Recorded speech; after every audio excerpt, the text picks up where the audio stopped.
최근 아키디자인으로 부평구에서 전화가 많이 옵니다. 안녕하세요. 노유자 시설 신축 리모델링 인테리어 컨설팅 전문 아키입니다. 저는 아키디자인에서 주간보호센터, 요양원, 요양병원 같은 노유자 시설만 전문으로 다루고 있어요. 최근 들어 인천 부평구 관련 문의가 부쩍 늘었습니다. 부평구에서 주간보호센터 창업을 생각 중인데 어떻게 보세요? 부평구에서 센터 운영 중인데 리모델링 견적 받고 싶어요. 두 가지 유형 모두 눈에 띄게 많아졌어요. 그래서 오늘은 부평구라는 지역을 중심으로 솔직하게 이야기해보려 합니다. 업체 홍보보다는 이 지역에서 시작하려는 분들이 꼭 알아야 할 내용 위주로요. 부평구 숫자로 먼저 보겠습니다. 부평구는 인천광역시에서 인구가 가장 많은 자치구 중 하나입니다. 50만 명에 가까운 인구가 밀집해 있고 그 안에서 고령 인구 비율은 꾸준히 높아지고 있어요. 부계동, 십정동, 갈산동, 상옥동, 청천동 일대는 특히 오래된 주거 밀집 지역입니다. 재개발이 부분적으로 진행되고 있지만 대부분의 생활권은 여전히 구도심 구조를 유지하고 있어요. 즉 오래 살아온 어르신들이 많고 그분들은 살던 곳 근처에서 돌봄 서비스를 받고 싶어 합니다. 주간보호센터 수요의 핵심은 바로 이 근거리 돌봄 선호입니다. 아무리 시설이 좋아도 집에서 너무 멀면 보호자가 기피하거든요. 그런데 부평구 구도심 지역은 수요에 비해 센터 수가 눈에 띄게 부족합니다. 이건 데이터 이전에 현장에 오래 있다 보면 피부로 느끼는 부분이에요. 왜 공급이 부족한가? 구도심의 구조적 문제. 부평구의 센터가 적은 이유, 단순히 수요를 몰라서가 아닙니다. 구조적인 이유가 있어요. 주간보호센터를 열려면 일정 면적 이상의 공간이 필요하고 건물 구조가 법적 기준을 충족해야 합니다. 신도시는 처음부터 복지시설 용도로 계획된 건물이 많아 비교적 수월해요. 하지만 부평구 같은 구도심은 다릅니다. 흔히 마주치는 상황을 정리해볼게요. 첫째, 층고 문제입니다. 오래된 건물일수록 층고가 낮아요. 노인복지시설 기준을 맞추려면 최소 층고가 확보돼야 하는데 이게 생각보다 걸리는 케이스가 많습니다. 둘째, 화장실 욕실 위치와 구조입니다. 주간보호센터는 어르신 전용 화장실과 목욕 공간이 법적으로 요구됩니다. 기존 건물 화장실 위치가 기준에 안 맞으면 배관공사가 대규모로 들어가야 해요. 이게 예상 외 비용으로 이어지는 1순위 항목입니다. 셋째, 방화구획과 비상구 동선입니다. 노유자 시설은 화재 안전 기준이 일반 상업시설보다 훨씬 엄격합니다. 기존 건물에서 이 기준을 맞추려면 구조 변경이 필요할 수 있고 이걸 처음에 고려 안 하면 나중에 크게 당합니다. 넷째, 노후 설비 문제입니다. 전기 용량, 배관 노후화, 단열 문제, 오래된 건물에서 공통으로 나오는 문제예요. 겉으로는 멀쩡해 보여도 공사를 시작하면 숨겨진 비용이 나오는 케이스가 부평구 구도심에서 특히 많습니다. 이걸 미리 파악하고 공간을 선정하느냐, 계약 후에 알게 되느냐, 이 차이가 수천만 원의 차이로 이어집니다. 저희가 입지 선정 단계부터 함께하는 이유가 바로 이겁니다. 창업 프로세스 어떻게 흘러가나? 부평구 주간보호센터 창업을 처음 생각하시는 분들은 흐름을 잘 모르는 경우가 많아요. 크게 보면 이렇게 이어집니다. 각 단계마다 주의해야 할 포인트가 있고 단계를 건너뛰거나 순서가 바뀌면 뒤에서 크게 막힙니다. 특히 인허가와 인테리어는 동시에 진행되어야 효율적인데 이 두 가지를 따로따로 알아보다가 타이밍이 어긋나는 경우를 정말 많이 봤어요.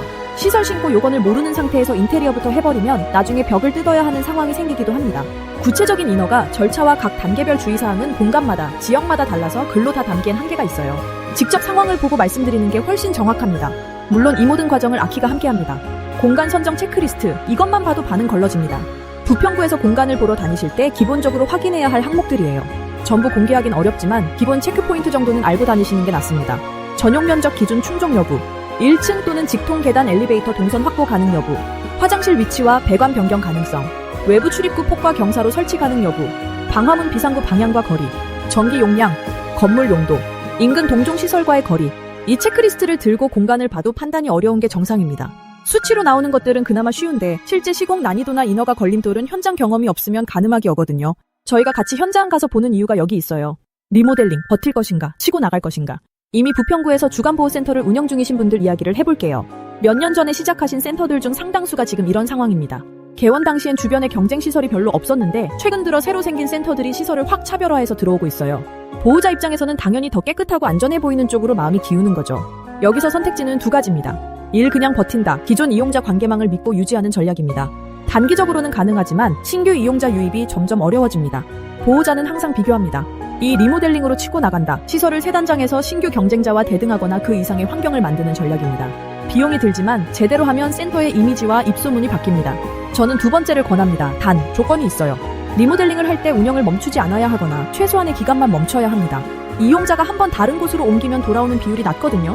이게 말처럼 쉽지 않아요. 구역을 나눠서 단계별로 진행하거나 임시 운영 공간을 확보하거나 공사 기간을 압축하거나 여러 방법이 있는데 상황마다 달라요. 저희 아키디자인은 이런 운영 중 리모델링 경험이 많습니다. 그냥 벽 뜯고 바닥 깔고 끝내는 공사가 아니라 운영 연속성을 고려한 시공 순서와 일정 설계가 필요한 작업이거든요. 익명 사례 두 가지. 실제 상담하고 진행했던 케이스를 익명으로 공유할게요. 지역은 특정하지 않겠지만 구도심 환경이라는 공통점은 부평구 상황과 거의 같습니다. 사례 A, 창업 첫 공간 선정에서 막혔던 경우 처음 보러 온 공간은 2층이었고 면적도 충분해 보였어요. 그런데 현장 가서 보니 엘리베이터가 없고 외부 계단 경사가 어르신 이동 동선으로 부적합했습니다. 게다가 화장실이 복도 끝 한 곳뿐이라 법적 요건을 맞추려면 화장실을 두 곳 더 만들어야 했어요. 임대료가 싸서 혹해서 봤던 곳인데 공사비가 예상의 2배 이상 나올 구조였습니다. 그 공간은 포기하고 조금 비싸더라도 1층에 배관 여유 있는 공간으로 다시 잡았어요. 결국 전체 비용은 처음 계획보다 줄었고 공사 기간도 단축됐습니다. 사례비, 리모델링, 타이밍을 잘 잡은 경우 5년 된 센터였는데 주변에 새 센터가 2군데 생기면서 신규 문의가 뚝 끊겼다고 하셨어요. 상담 와서 이제 리모델링 해봤자 늦은 거 아닐까요? 하고 물으셨는데 저는 솔직히 아직 늦지 않았습니다 라고 했습니다. 바닥벽 마감 교체, 화장실 전면 교체, 채광 개선, 복도 폭 정리 이 4가지만 해도 분위기가 완전히 달라집니다. 그리고 그 차이가 보호자 상담 때 체감으로 느껴져요. 실제로 그 센터 리모델링 후 3개월 만에 정원 90% 이상 채웠습니다. 물론 모든 경우가 이렇지는 않아요. 그러나 적절한 타이밍과 방향이 맞으면 리모델링은 확실히 투자 대비 효과가 있습니다. 자주 묻는 질문. 큐 부평구 주간보호센터 창업 비용이 어느 정도 되나요? 공간 상태, 면적, 정원수에 따라 편차가 크기 때문에 숫자를 드리기가 어렵습니다. 같은 100평이라도 건물 상태에 따라 공사비가 2배 이상 차이 나는 경우도 있어요. 현장 방문 후 조건을 보고 구체적인 범위를 말씀드리는 게 정확합니다. 큐 인허가와 인테리어를 따로 진행해도 되나요? 기술적으로는 가능하지만 비효율적입니다.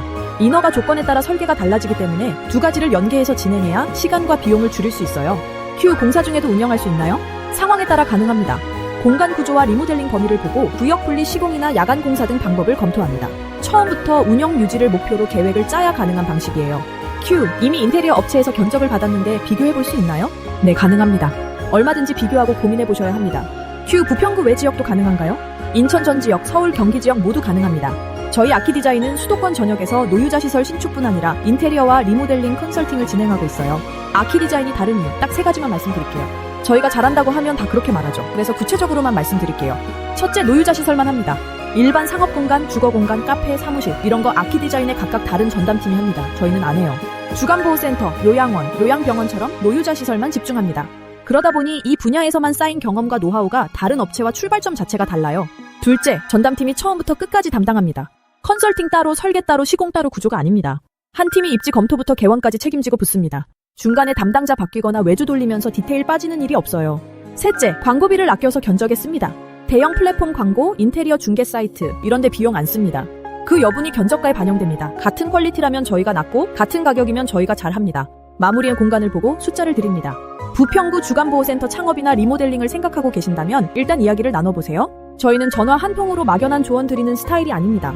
공간을 직접 보고 상황을 파악한 뒤에 구체적인 이야기를 드려요. 그래야 말씀드리는 내용이 실제로 도움이 되거든요. 전화 상담, 현장 방문 상담은 무료입니다. 부담 없이 일단 전화 주셔서 통화 상담부터 해보세요. 부평구 주간보호센터의 매력 포인트 간단하게 요약해서 소개해드릴게요. 더 알고 싶으신 내용이 있으시면 댓글 또는 프로필 링크 전화 상담해주세요.